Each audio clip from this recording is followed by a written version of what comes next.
Hey guys, welcome back to Muse of Maverick. I'm your host Maverick, and today we are going to be watching the finale episode of Kotobuki, so episode 12. Now, last episode I did kind of mention at the end that this episode would be delayed due to me being overseas on a business trip, but as it turns out I finished my business earlier than I expected, and so I'm right now back in my home. I literally just got off the plane a few hours ago, and now I'm going to be making this finale episode because, if possible, I'd like to keep these on time, right? So, last episode, what happened? Basically, the alliance, the ragtag alliance of our girls, as well as all those who wanted to resist Isao, gathered together to launch an attack on Isao's Freedom Union, of which then Isao piloted his brand new shining Shinden, the experimental fighter Shinden, and, well, I guess you can really say any side won. I guess it really ended in sort of like a stalemate, right? Both sides suffered heavy losses, Isao himself was shut down, though he's probably still okay. And, not really much was accomplished by either side. And the only new development that we know about is that there is going to be a new hole that is going to open directly above Isao's territory, right? And oh, by the way, we did kind of learn what exactly is the context of the Yuhang in this anime. So they are the Japanese Imperial Army, Navy, or Imperial Forces from World War II. So the entire Kotobuki world is essentially an isekai, although to them, it depends on which perspective you're looking at it from, right?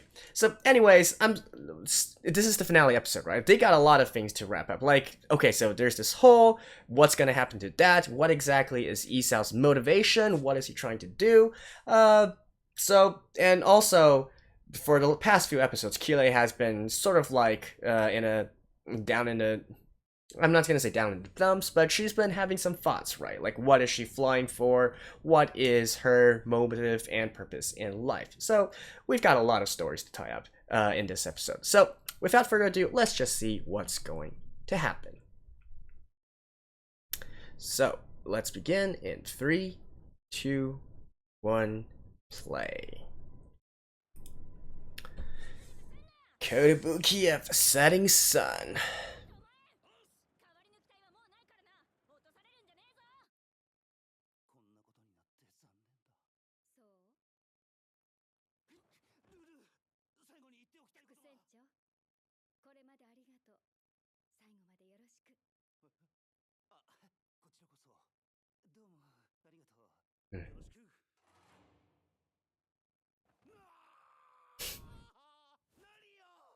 Oh, by the way, there's actually, because today is April Fool's in Japan already, there's actually a special event in regards to Captain Dodo. So, Flappy Birds. I'll talk about that a little bit after the video.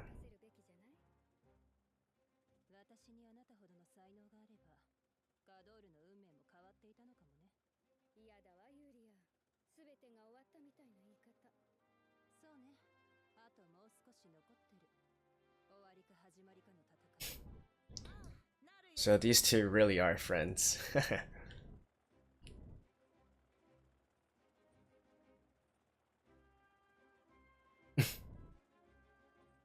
Is Kila eating a pancake? Of course she is.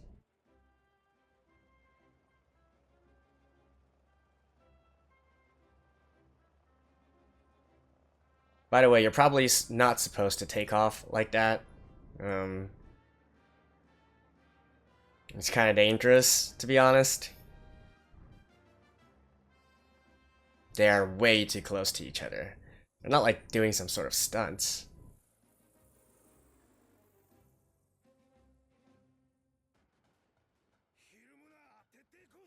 Oh, the fight's still going on?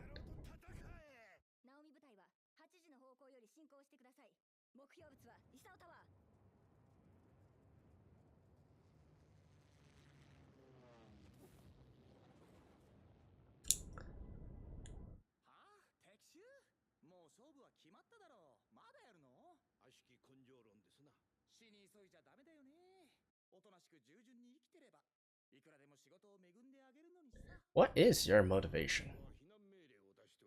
And wow, that is such a thriving city.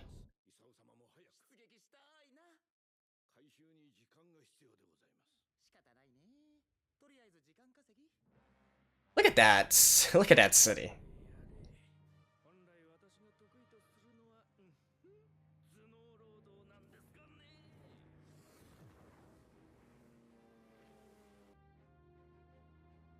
All right.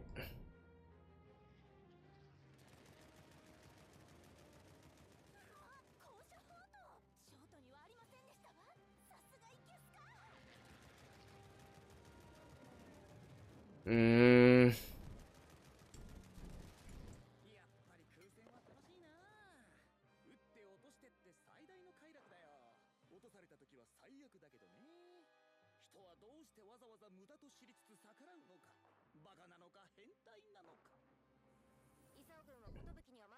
Yeah, I'm still not quite sure, like, what are they trying to do?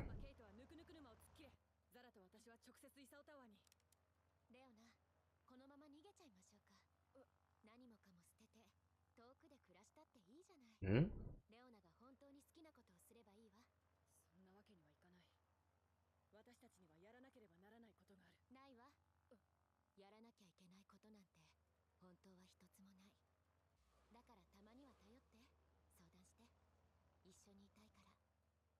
Aww. Ah, there's the hole.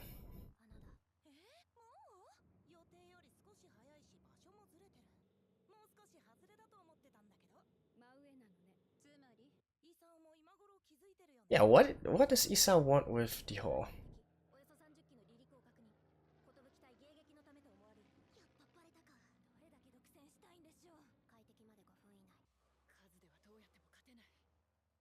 And do you guys care? I mean, why do you guys care if Isa wants that hole or not?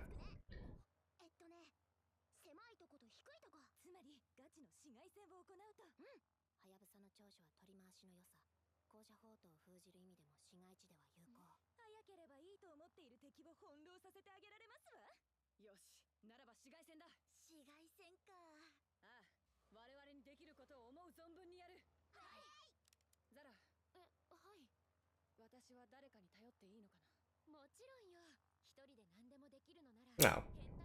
So now they're giving her some character development 12 episodes later. Uh,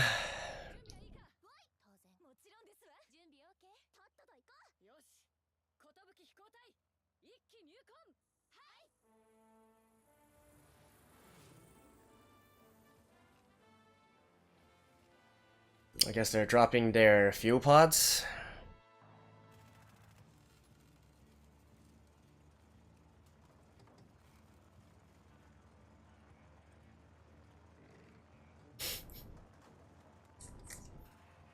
What?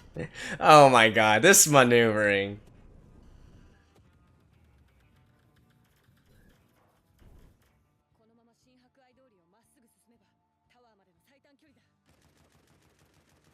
Really?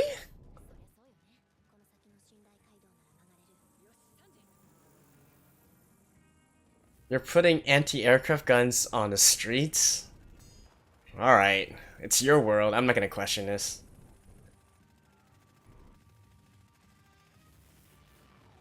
See, to me, I would feel like this would be kind of stupid. Going in these tight, refined places, you actually hinder your own maneuverability because there's not many places you can maneuver to. Right? Like, I cannot see at all why they didn't... What?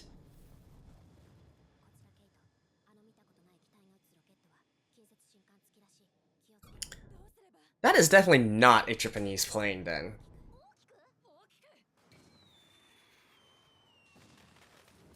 As I was saying, like, this kind of confined places, wouldn't it actually hinder their maneuverability?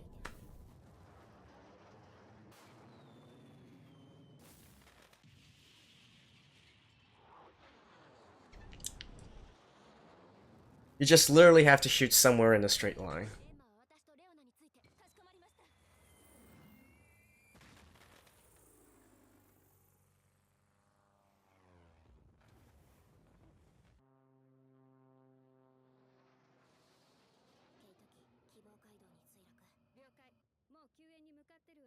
Really?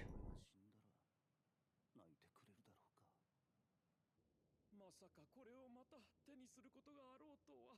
何度も聞いたそのセリフ。いやいやいや、本気でこれは想定外。最後になるといいけどね。ここは本当に最後になるけどね。Because it's the last episode.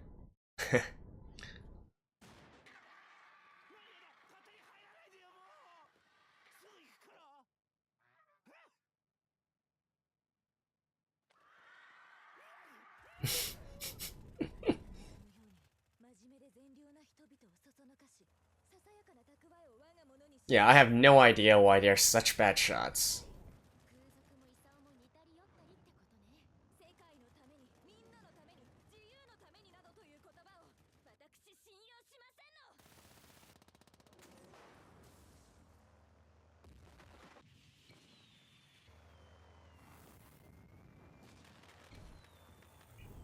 And also, like I said, they did have rockets during World War II, used to limited effect.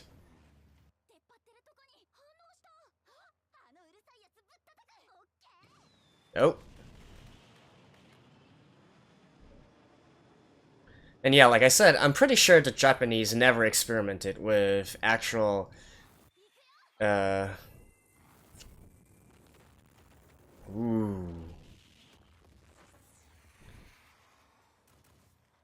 with jets.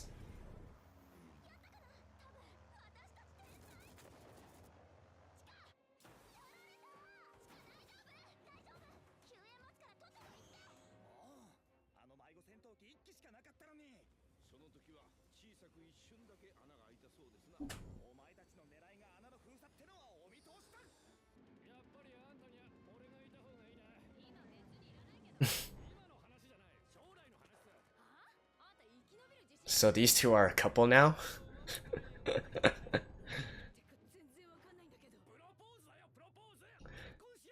You literally met her like... Oh my god.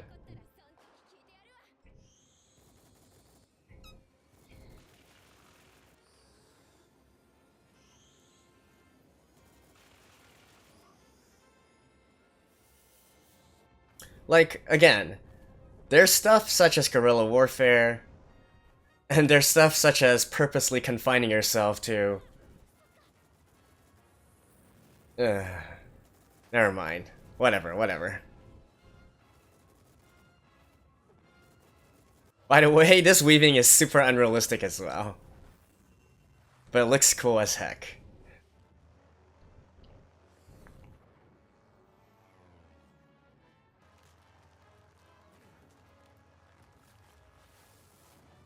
Oh.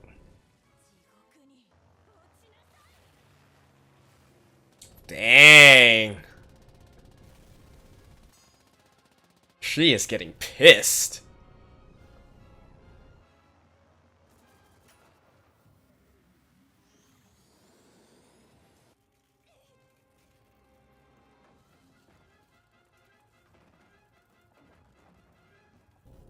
Dang.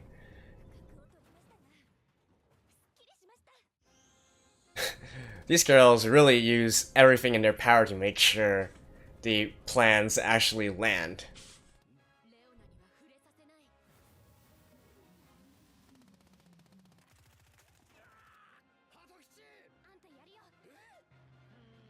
Hmm? What? Really? Okay. Don't question it. Don't question it. Like, look at this. This is ridiculous. Oh my god.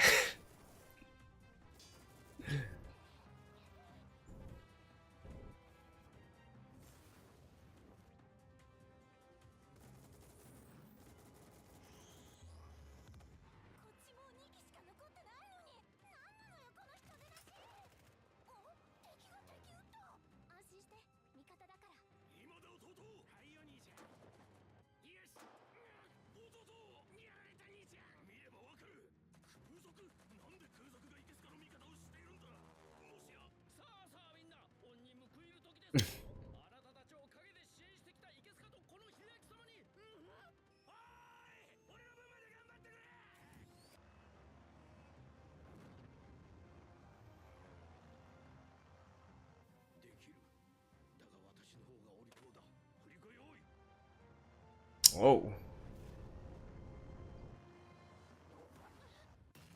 Dang.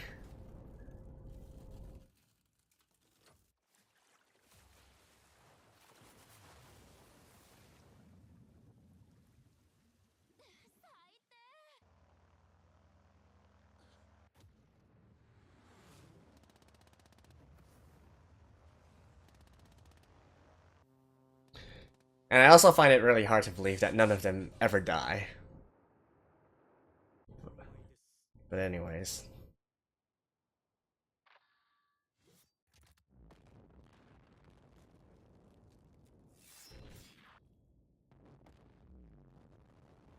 Oh! They're gonna kamikaze into that.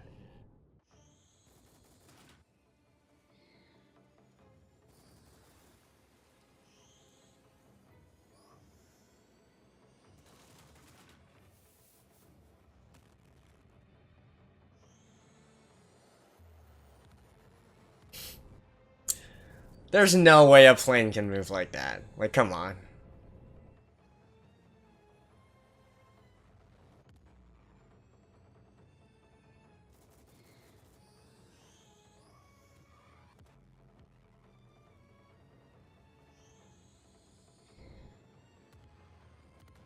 But this, I am really digging this first person view though. This first person animation. Oh!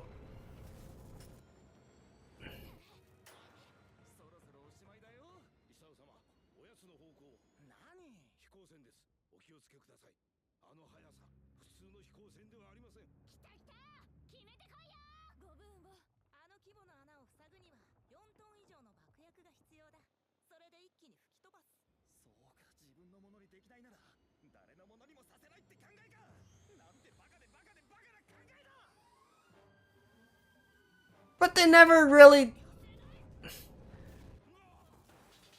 Oh!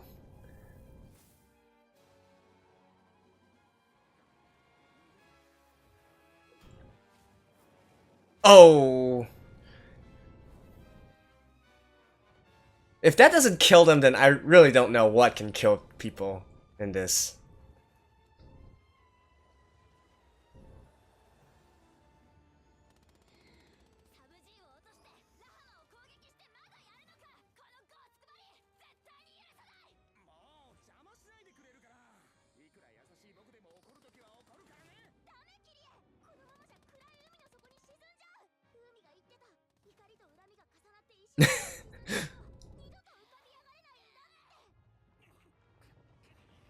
Wait, these two really gonna sacrifice themselves? No. They're gonna eject, right?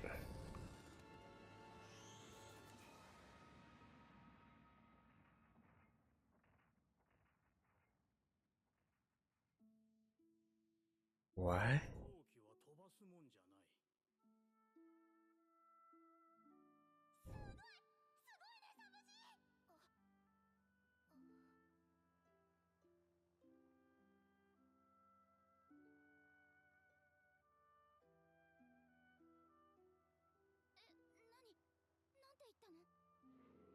What?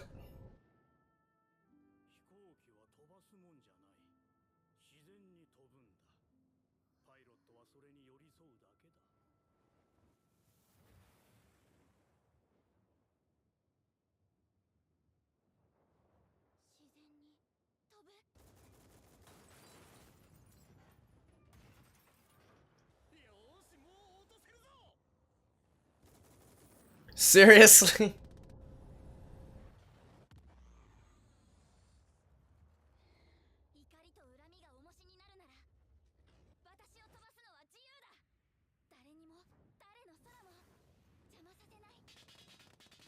Nice.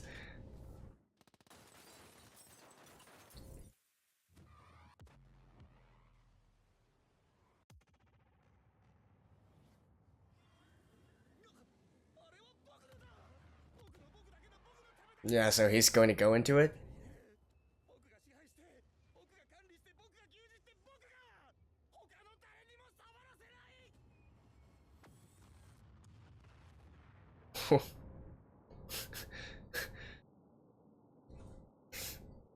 And using an atom explosion? Alright.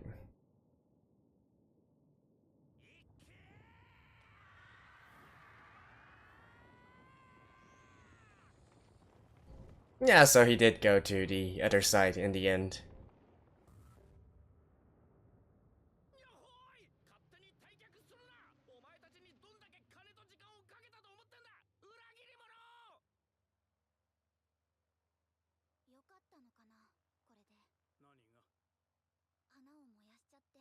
Yeah, I really don't get this.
I feel like they all have some very interesting backstories to them and whatnot. And we're only seeing the tip of the iceberg.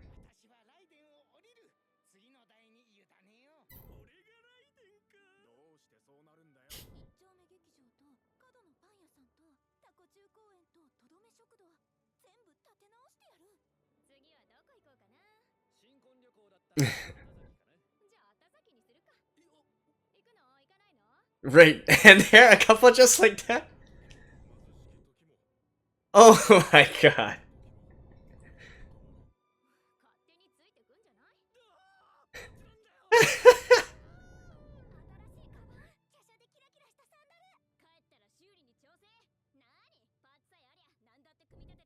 You don't have an airship now, though.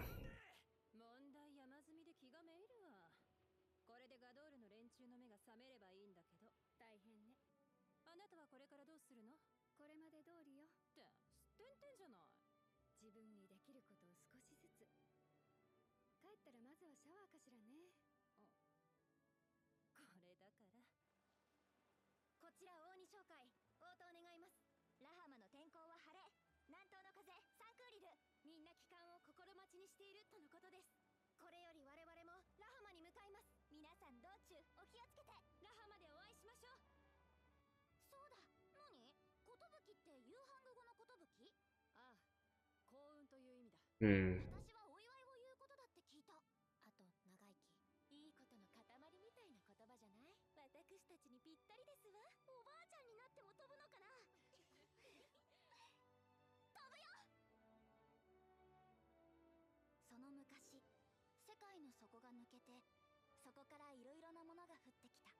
Hmm.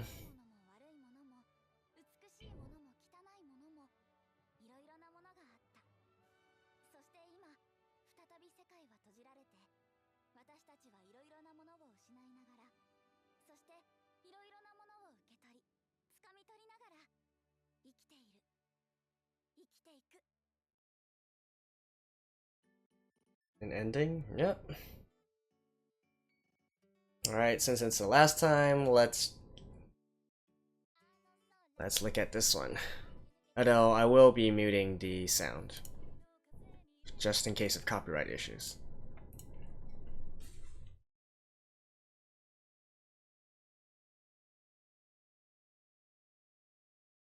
I really do love this ending song. I think it's way underrated. Probably because this series as a whole, not many people are watching. But this is a great ending song. One of my favorites this season, actually.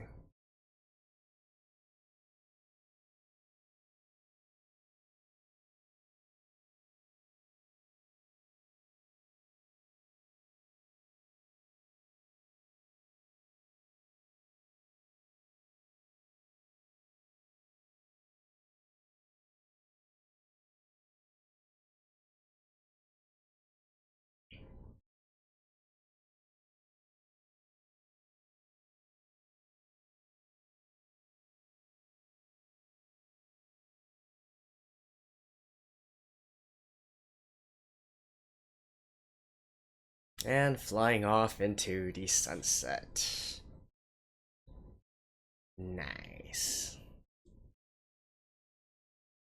And well, I guess that's it. Let me just make sure that there's nothing else at the ending, and I'll see you guys in a second. And there we have it, the finale of Kotobuki. So, let me just start by saying things that happened within this episode before I give an overall conclusion to my thoughts on this series as a whole. So, first of all, I want to talk about the new jet fighter that we saw within this episode. So it turns out that that one is a F-86 Sabre, which is not a Japanese plane, it's an American one. I believe it was produced sometime in the late 40s, actually after World War II, and its earliest operational use was in the Korean War, so sometime in the early 1950s. It was eventually sold to Japan, so I guess that's why they decided to use this plane, although actually within the episode I was talking about how I don't believe Japan had any real jet plane project, right? Well, it turns out that I was wrong on this regard, and they actually did have a program set up basically in 1945 when it was literally months away from the end of the war, right? So I guess that's probably one of the reasons why I never heard anything about it, because they never had an operational plane, unlike Germany. So there were a few planes that they were in development before the end of the war, including the JAM or Ki-200, which you could say is the successor or the next generation from the Shinden. This one is called the Shusui, which literally means autumn water or something like that.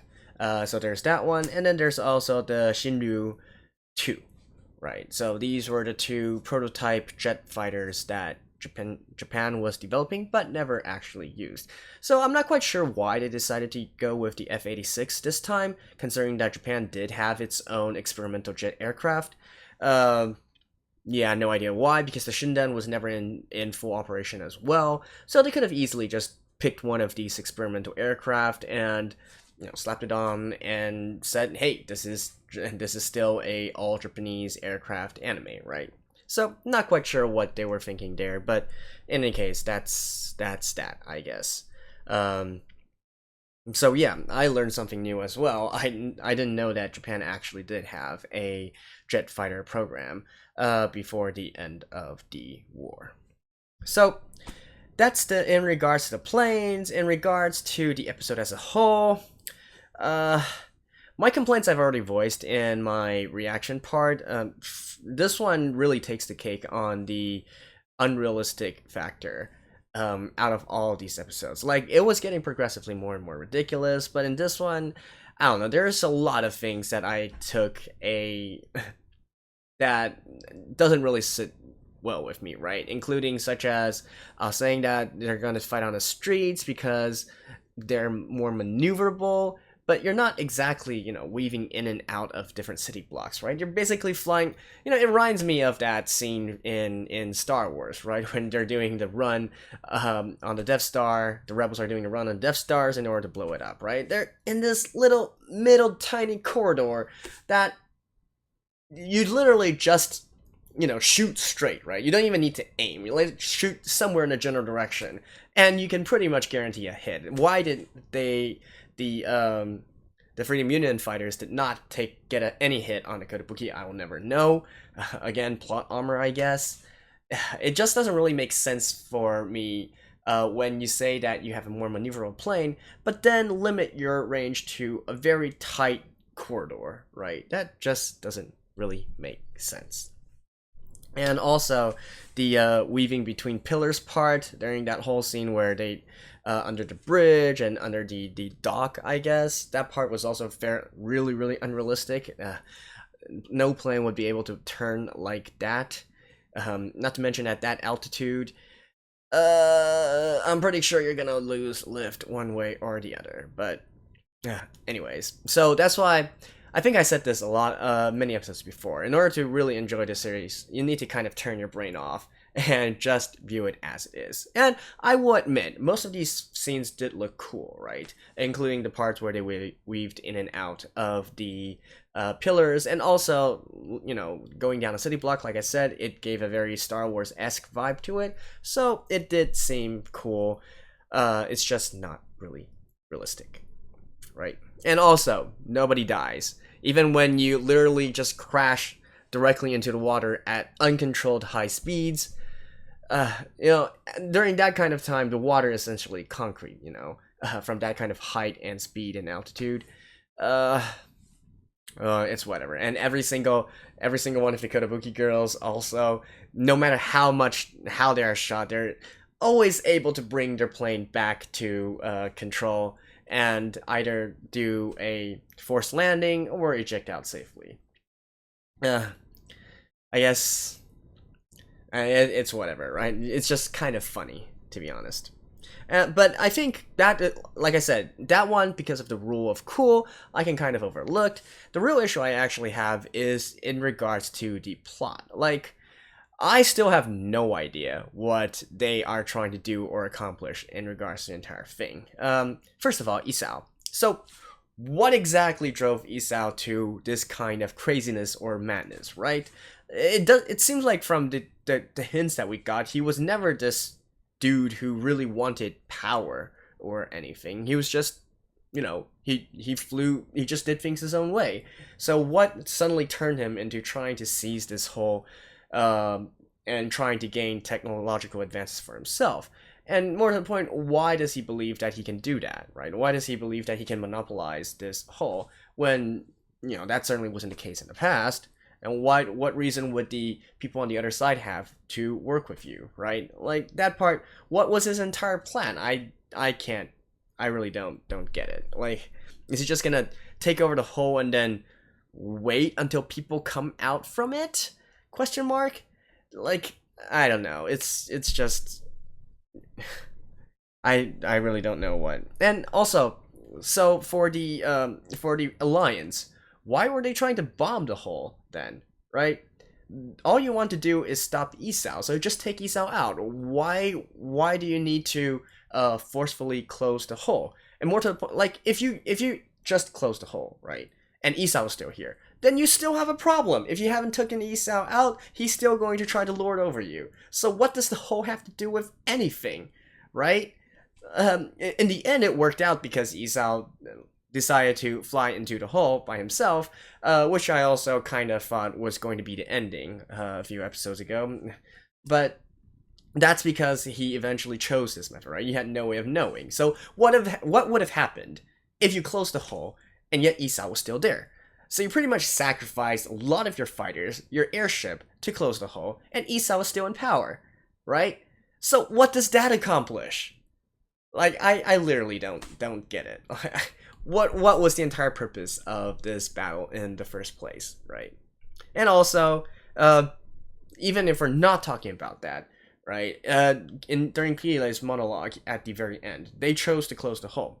Was that a good decision? Because from what we can infer so far, it seems that people from our world, right, from our side, are way more technologically advanced than the world in Kotobuki. So you are purposely closing the chance to catch up in technological advances. Is that a good decision? Like, say for instance, right now, literally right now, there's a black hole or a transporter or something where aliens who we've actually met before already decide to, hey, they want to come over here and they want to share their advanced technology in medicine, in energy, in power, in space flight to us, and yet somebody is going to say, you know what, I don't want to do that. Let us nuke that black hole or warp gate or whatever, and don't let them come in. Is that really a good decision? Like, I do get that they want to say, yeah, we want to live things our own way, we have the freedom of the skies, right, and all that sort, but I feel like those two aren't exactly related. It seems like it's trying to shoehorn these two things together into one concept, as if it's you choose one or the other, when in reality it's not, right? So, I don't know, that plot thing, I'm still not sold on.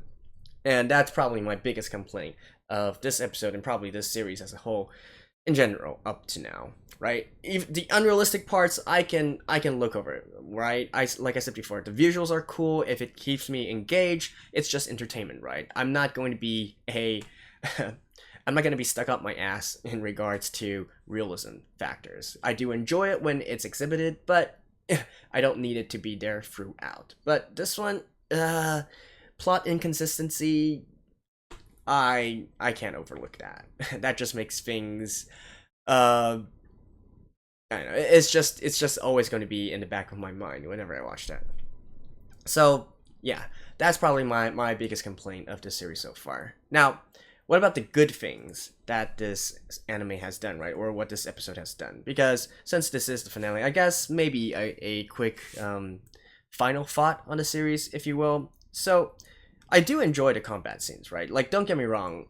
Even though I say that some of it is fairly unrealistic, if you're just going into it, you know, sort of like Hollywood blockbuster or something like that, you just want to see something cool, right? Some cool flying, some cool combat scenes. And especially, I love the parts where they used the first-person perspective, when they change into the perspective of the planes and fly around. Like, that's really something that you don't quite get with any other work. So in this regard, you know, that's definitely a thumbs up from me. That's cool and unique, and yeah, it's nice, it's fun to look at, right?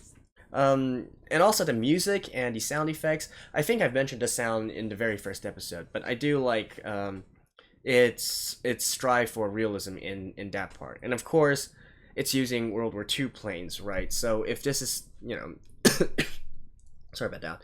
If this is something you like, then of course you need to. There's really not that many works which focus on World War II era planes, and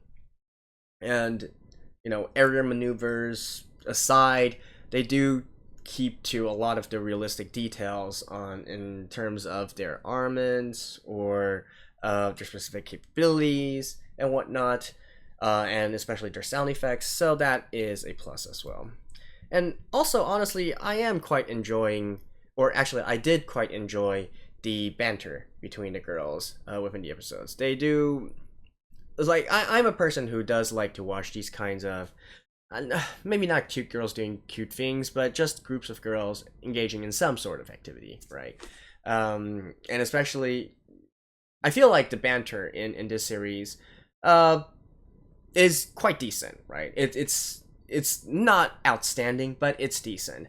And in fact, one of the things that I do also feel kind of disappointed by is that they did not explore a little bit more on the relationship between each other as well as their backstories, because it seems to me that there is actually some very interesting stuff to each of them, and we didn't go over that at all. Instead, some of these episodes I would even say are filler-esque, right? Because they don't really drive the plot anywhere. We don't really learn much more about the characters. It's just an enemy of the week or monster of the week type of scenario, right? We just go out and we solve this problem, and then we come back. So I feel like in this case, it's a bit of a missed opportunity. It does have the potential to be much, much more. But then again, probably, at least I'm hoping that they're going to implement those kind of stuff into the game. So again, since this is a sort of a multimedia franchise, I think it's fairly obvious to me that this anime is really just a big advertisement for the game as a whole, because the game is where normally these kinds of franchises can earn back their money from, right? The anime is essentially just one big advertisement. Hey, if you like this sort of topic, you can come play the game as well. We also have all these cool World War II combat fighters, and then we also have the Kotobuki squadron in there as well. You can listen to the banter and whatnot. So in this regard, it's tied together. Although, again, I do wish that they could have maybe thought of some more interesting things to talk about within the plot. So overall, I do believe that this is a decent series. I know there's some discussion about it being like one of their favorites of the season, or even anime of the season. Like, that's going a little bit too far, right? I do believe that this series is a bit underrated, but then again, it is a niche topic, to be honest. So Is it really underrated? Maybe, maybe not. And of course, the animation stuff, people are put off by that as well. But overall, I do believe that it did a decent job. At least it did not turn into a train wreck, which I initially thought it could have been when I first started the series. So, yeah, if there is more media of this coming out, I will be happy to watch it again, right? So, in terms of whether I would say this is a good series or a bad series, I lean more towards the good series part. Whether or not it can get a second season, I think it will really depend on the performance of the games. Of course, this series itself, the anime itself, has some merchandise as well. It's Blu-rays and other real life stuff, but I still do believe that the majority of the income would come from the game. And if it does well, then a second season is possible. Although whether or not it will focus on Kotobuki at that time remains to be seen, if they do plan to do one, right? And of course, as I mentioned last episode, the sort of mini-series on YouTube that is going to talk about the Harukaze Squadron should start in April, so this month as well. I'll take a look at it to see what exactly the format is, though probably whether or not I do another one of these series reaction review videos, that remains to be seen. I don't believe so, especially if it's in a short format, but we'll see. And like I said, I do still quite enjoy the series, so if there's any new media, I will be watching it as well. You can count on that. So yeah, that's about it. That concludes it for this episode and this series as a whole. Thank you guys for staying here. A lot of you World War II or I guess military enthusiasts. I know that I mentioned before that I am going to be watching what's it called? Yuji Senki? Yoji Senki, right? Yeah, Yoji Senki. In the future, although not quite sure when. But sometime, anyways. So if you guys enjoy this, you're happy. I'll be happy if you guys can watch along with me as well. So yeah, and that's my review for Kotobuki as a whole. So, oh yeah, and one more thing before I go. So, like I mentioned in the video, the game right now has a April Fool's special, so you can play. It's basically a mini game within the game, so you can play Flappy Birds essentially with Captain Dodo as the bird. And I'm telling you, it is hard as heck, just like the original Flappy Bird. Although it probably might even be a little bit more harder because the controls are super unresponsive.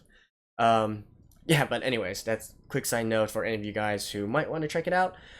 So anyways, that has been my review for episode 12 and the series as a whole. Hopefully I'll see you guys again in some other series as well. So this is Maverick signing off, and I'll see you guys later if you guys decide to stick around.